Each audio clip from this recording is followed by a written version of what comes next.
On this video, pag-uusapan natin kung magkano yung nagastos namin sa anniversary trip namin, no? From Philippines going to Singapore, then Malaysia, Kuala Lumpur, going to Maldives, then pabalik ng Pilipinas. Yung tour namin, nag-start siya ng February 3 hanggang February 12. So, total of 3, 4, 5, 6, 7, 8, 9, 10, 11, 12. Mga 10 days. 10 days kami. Tapos, ang anniversary kasi namin is February 9. Kaya nasa gitna siya nung trip namin. No? So, start tayo. Dito sa ipapakita ko sa inyo, hindi na accurate to. Pero as much as possible, nilagay ko yung naaalala kong presyo niya. Especially sa mga foods, no? Pero sa mga tickets, sa mga tours, eksakto tong mga i-mention ko mga prices. Sa foods lang, tsaka sa mga tips and souvenirs, yun lang yung medyo hindi accurate kasi medyo matagal na to. So, August na ngayon, nag-tour kami, February pa. Medyo matagal na talaga siya. Alright, so pagdating sa ticket, ng plane ticket natin, ang ginawa ko kasi is pinag-aralan ko siya mabuti, kinumpare ko yung mga prices, no? Tapos, ang plane ticket namin, ang ginawa ko, from Angeles, Clark, going to Singapore. So, yan yung unang trip. Nasa 3,047 ang isa. So, pag dalawa kami, nasa 6,094. That's $101, no, sa in dollars. Then, Singapore, going to Maldives, that's 7,829 each. So, dalawa kami, nasa 15,658 pesos. In dollars, it's $260. No? Ngayon, nasaan yung yung Malaysia? Nasaan yung Kuala Lumpur? Naka-layover na siya from Singapore to Maldives. Layover na yun. So, ang layover namin is mahigit, less than 2 days. Mga ganun yung layover namin. So, meron kaming time na lumabas. Meron kaming time na mag-travel sa Kuala Lumpur. Alright? Ngayon, pagdating sa Maldives tsaka Manila, ayun, na kami noon, let's say straight na yung flight namin, meron na kaming 4 hours na layover sa Kuala Lumpur din. Pero doon kasi wala na kaming ginawa, nag-chill na lang kami doon sa airport.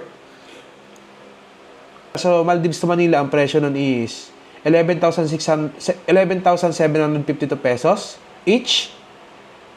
Kung dalawa kami, 23,504 pesos. In US dollar, it's 391 US dollar. Travel tax dito sa Philippines is nasa 1,620 pesos each. Or kung dalawa kami, 3,240. So that's 54 US dollar. Ngayon, ito na. Pagdating namin sa Singapore, no, ang ginawa namin is, dito sa Singapore, nasa 11 hours yung layover namin. So medyo matagal talaga to. Kaya meron kaming chance magala. Ang ginawa namin dito sa Singapore is, nag-transit kami from the airport going dun sa pinaka-center nila. No, so, ang namin doon, ang bayad namin doon is nasa 250 pesos lang. Balikan na yun, ha. And, pag dalawa kami, 500 pesos. In US dollar, it's 8.33 US dollars. So, that's for the transportation. Yung maganda rito sa Singapore, wala kaming dalang cash, hindi kami nagpapalit. Lahat talaga rito cashless. No, so, mabubuhay ka rito ng walang cash. Sa tren, gamit ka card. Sa pagkain mo, sa kape mo, gamit ka card. Okay lahat. Okay lahat. Then, food. So, dito na kami nag-lunch. Ang food, actually, brunch ang ginawa namin dito nung nag-open yung mall. Let's say, ang nagastos namin is 400 each. Parang ganun. For the food. So, ang ginawa kasi namin is sa isang malaking meal, hati na kami. So, nasa 800 pesos, I think, yung gastos namin dyan. So, 800 pesos together. Then, sa US dollar, it's 13.33 US dollar. Then, nag-coffee kami sa Starbucks somewhere sa mall sa Singapore. So, that's 350 each, mga ganun. So, nasa 700 pesos for both of us. Sa US dollar, it's 11.66. Alright. So, yun lang yung gastos namin sa Singapore. Then, balik na kami. So, nag-ikot lang kami, kain, kape. Balik na kami sa airport. Pagdating sa airport, meron dun kaming free lounge access. So, doon kami kumain, nag-coffee, uminom ng tubig, nagpahinga bago yung flight namin. Then, eto na. So, flight namin, dating kami sa Malaysia na, sa Kuala Lumpur na kami. So, medyo gabi na to. Ang ginawa namin, nag-grab kami from airport to Clia Hotel, no? Ang diskarte kasi namin, binook ko yung pinakamalapit na hotel sa airport, which is yung Clia Hotel na affordable. So, kasi matatulog lang naman ako doon. Sa Clia, ang isang gabi namin doon is 2,211 pesos lang. No, so that's only $36, $36.85 US dollars. Then, para makapunta kami ron, nag-grab kami. No, so yung grab namin nasa 700 pesos lang, or that's around $11.66. Tapos, tulog kami, di ba? So, namili na rin akong pagkain dyan. Yung pagkain namin, hindi ko na maalala kasi parang barbecue lang yata yun. Hindi ko na nilista rito. Then, kinabukasan, pagigising namin, may breakfast na yon. So, kain kami ng buffet sa restaurant nila. Tapos, meron na akong binook dyan na private tour. No? So, ang ginawa ko, from airport, susunduin niya kami doon sa hotel malapit sa airport. Then, itutour niya na kami. Tapos, after nun, idadrop niya kami doon sa may hotel namin na nasa city center. So, sa ginawa ko to, mas nakatipid ako kasi may airport transfer na. At the same time, may tour pa, tapos ihatid pa ako doon sa airport ko na, sa hotel ko na next. So, that's strategy, no? So, you can also do that. Ngayon, ang day tour namin, ang bayad ko sa kanya is nasa 5,247 pesos for both of us na yun. Whole day na yun, ha? Sulit na yun. So, that's 87 US dollar. No, so, pagpunta namin sa Genting Highlands, no, so, meron kaming cable car na binayaran. So, ang cable car yata doon is sa 600 pesos, dalawa kami. No, so, cable car, balikan na yun. Paakyat yun. Going sa Genting Highlands. Kasi mataas yun eh. So, akyat ka sa Genting Highlands, then baba ulit. So, hihintayin ka ng driver dun sa baba. Although, may option naman na i-travel mo siya via car, pero mas mabilis yung cable car kasi diretso na. So, yun, may mall sa baba, then doon ka magbubuk doon ka sasakay ng cable car, tapos akyat ka doon sa taas, may mall ulit doon. So, yun, then doon na kami. Ang ginawa namin dyan is kumain lang, pastry and coffee, of course. So, nasa 1,000 pesos lang yung bill namin. Ay, 1,000 to 1,200, I forgot, but let's say 1,000 na lang. And then, after that, pumunta kami sa Bato Cave, no? So, yung Bato Cave is yung parang may malaking temple siya. Along the way kasi yun, kaya pinuntahan na rin namin. Then, saglit lang kami doon, umulan. Tapos, balik na kami. So, medyo hapon na to. Punta na kami dito sa may next hotel namin. Yung hotel namin is tinatawag na Commune Living. No? So, Commune Living, ang ganda nitong hotel na to, sobrang laki. Tapos ang daming mga facility, ang daming may nature park pa sa likod. Ang per day niya lang is 2,391 pesos. And sa US dollar is 39.85 US dollars lang siya. No, so pasensya na kayo, medyo may sipon ako ngayon kaya medyo nahirapan ako magsalita. Para akong ngongo. Then sa tapat nun merong restaurant, yung Kapitan. Kumain kami ng biryani. Ang bill namin nasa around 900 pesos lang or mga $15. Alright? So, the next day, ito na yung nag-book ulit ako sa kanya ng tour. Yung tour namin na yun is day tour din siya, tapos papunta naman dun sa may airport. So, double purpose ulit. Kasi paalis na kami, papunta na kami Mali. So, day tour kami, ang presyo is 4,048 pesos. Nasa 67 US dollars. No? So, ganun. Day tour kami. Pinunta niya kami doon sa may dalawang malaking tower. Petronas Tower ba yun? Oo, Petronas Tower. May mall kasi doon eh. Petronas Mall. So, naglibot lang kami doon. Then, kain kami ng mga foods. So, ang mall foods namin nasa 1,300. Try lang namin yung mga finger foods. Then, eventually, Heavy meal din.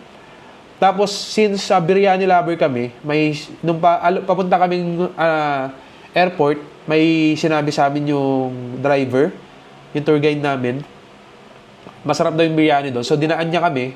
Ayun, bumili lang kami isa kasi busog pa kami. So, trinay lang namin. That's 500 pesos or 8.33 US dollar. Tapos, pagdating sa airport, nag-coffee lang kami. 500 pesos lang or 8.33 US dollars. Then, yun na. Tapos na yung, namin nun, yung Malaysia namin nun. Okay na kami sa Malaysia. Then, sakay kami ng aeroplano. Pagdating namin sa Maldives, so everything is set up na sa Maldives, no? So, pagdating dito sa Maldives, ang ginawa namin, hindi kami luxury tour. So, ang ginawa lang namin is, sabihin natin affordable tour siya. Budget tour ka mo. Pero okay siya. Na-experience namin yung local island ng Maldives, at the same time na-experience namin yung mga private resorts nila. Pero day tour lang kami. No, hindi na kami natulog doon kasi ganun lang din naman eh. So ang goal lang talaga is makapunta rin sa mga private island. Alright? So doon, meron na kaming package sa kinuha na hotel, transfer, then some tours, no? Yung tours namin doon, yung adventure tour. Then we have a private island day tour. Then we also have the Male City Tour. So yan yung mga kasama. Alright, the next day, nagano kami. Yun na, ang presyo pala, ang presyo nung package na yun is 28,000 each. So that's 56,000 para sa amin dalawa. In US dollars, it's 933.33. Alright? So ngayon, pagdating namin sa Maldives, kasi gabi na. So hinatid kami sa airport. Naghanap kami ng kakainan. So luckily meron pang bukas na restaurant. Kumain kami. Nasa 700 pesos yata yung spend namin for the dinner. Tapos tulog na kami. Kinabukasan wala muna kaming ganap masyado. Inikot lang namin yung Hulhumale. So sa Hulhumale, yun yung isang local island nila na malapit sa Male. Okay, halos kadikit lang kasi yun eh. So doon kami nag-lunch. At ang lunch namin nasa 1,000 pesos. Then, nag-grocery kami ng mga kailangan namin, mga pagkain namin, mga gamit namin, mga sabon, ganyan, mga yung para sa sun protection na lotion. Bumili rin kami ng mga ganun. So, nasa 2,000 pesos ang grocery namin. Tapos, after yan, dinner ulit kami on that day. Nasa 1,000 pesos. So, yung araw na yun, wala masyadong ganap. Tapos, kinabukasan, ginawa namin yung tinatawag na adventure tour. So, meron diyang snorkeling, sandbar, tapos may kumain kami sa isang local island ulit. Tapos, merong dolphin cruise. So, basically, parang island hopping siya, parang ganun yung sistema niya. So, wala kaming ginastos doon as in zero for that. Aside from the souvenir na binili namin, tapos yung sombrero ni Mara, nasa 1.5 yung gastos namin doon. 25 US dollar. Tapos nag-dinner kami. So yung dinner namin nasa 1,000 pesos. Yeah, kasi umuwi na kami niyan. So dinner na kami somewhere. Then the next day. So ito na yung private island tour namin. So ito yung anniversary date namin. Tinapat namin dyan. So ang location namin is Adaaran Prestige Vado. So maganda rito, tapos konti lang yung tao, then may buffet na lunch. Kasi yung araw na to pagising namin, may breakfast na kami lagi sa hotel. So free na yon. Then pagdating dito is free na rin yung breakfast. Actually kahapon yun sa adventure tour, meron na ring libreng lunch yun, tsaka breakfast. So ganun lagi naging sistema, kaya dinner lang ginagastos namin. So pagdating dyan sa private island na yan, sa Adaaran Prestige Vado, lahat, libre. Pagkain, kain ka, kahit anong gusto mo sa buffet. Tapos, unlimited din yung drinks, no? So, unlimited cocktails, unlimited mocktails, kahit anong piliin mo ron. Go lang. Ganun sila ron. Tapos, tamang chill lang kami. As in, sobrang slow ng araw na yan. Napakasarap. Iga lang kami sa beach, inom lang kami cocktails, mocktails, swimming. Ganun lang. Lakad-lakad sa dagat. Yun lang yung namin doon. Yung naging, activity namin. Tapos pagkatapos noon, uwi na kami ng mga 5 or 6 p.m. Pagdating namin sa lupa, no? Sa main island sa hotel namin is hindi ko sure kung nag-dinner pa kami nito kasi parang busog na busog pa kami. Pero i-anticipate natin nag-dinner kami. That's another 1,000. Alright? So, the next day, wala na kaming free na gala. So, parang open day namin to. Ang ginawa namin, nag-book kami sa Maldives Traveler na website. Nag-book kami ng Crossroads Marina. So, ito kasi isa sa mga sikat dito. Sa Crossroads Marina, meron 3 resort dun sa loob na yon. Ngayon, pagdating mo may mga shop house din.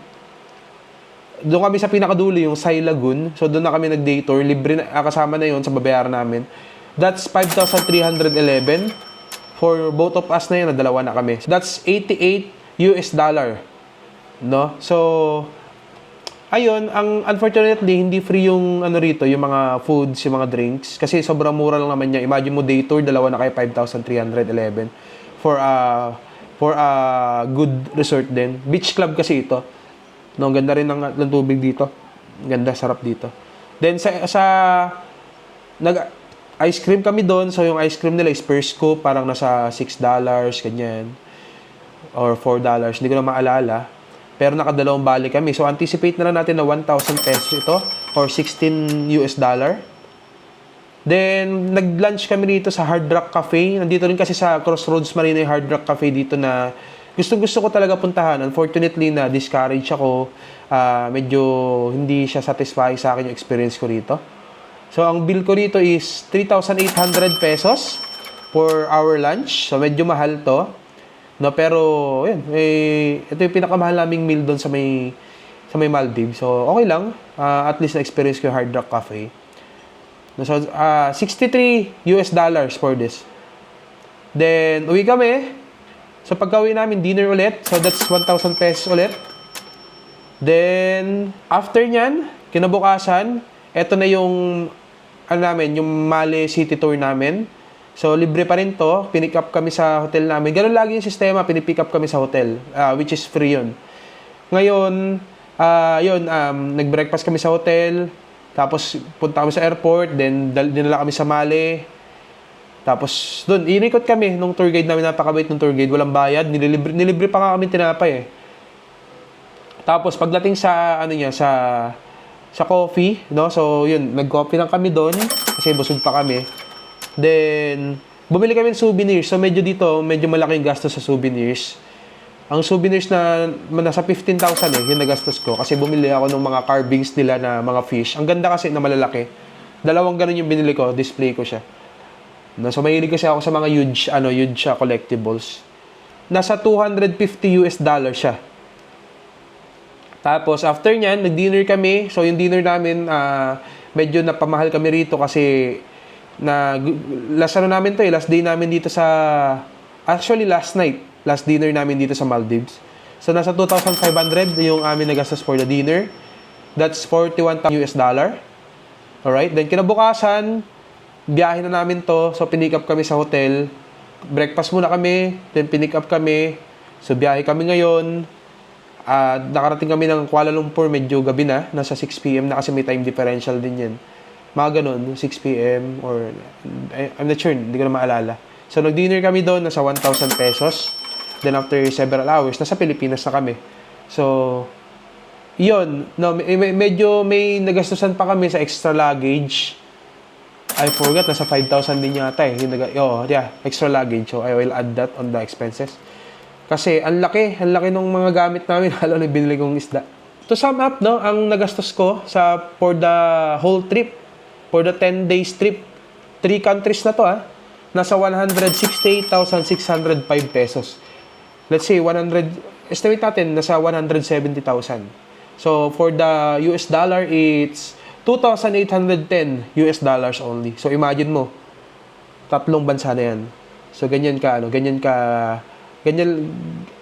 hindi siya mura eh, kasi 100,000 din to eh. Pero kung iisipin mo, anniversary trip, tapos Maldives to tapos 3 bansa, 168,000, 170,000. It's really good na. It's a good amount na siya. No? So, yeah. And ang diskarte ko rito, Kasi hindi ko naman babayaran ng biglaan to eh. Ang ginawa ko muna, yung plane ticket, yung papunta, binook ko ng mga 6 months before. Tapos yung pabalik, binook ko siya ng 5 months before. Then yung package namin sa Maldives, binook ko siya mga 3 months before. Mga ganun ba? So para at least kahit pa paano every month may inaalat ako for the travel. No? And then nung pagdating na ng travel day, nag-save ako ng pera pang gastos-gastos namin doon. So yun lang, yun yung yung pinaka-total lang na gastos namin. And enjoy experience, sobrang sarap sa Maldives. And definitely I will come back there, no? So ganoon kasi mga gusto ko talaga yung mga nature trip. So thank you so much and sana meron kayong nakuhang rito no, idea no kung paano namin ginawa yung travel namin sa Maldives. Thank you so much and bye-bye.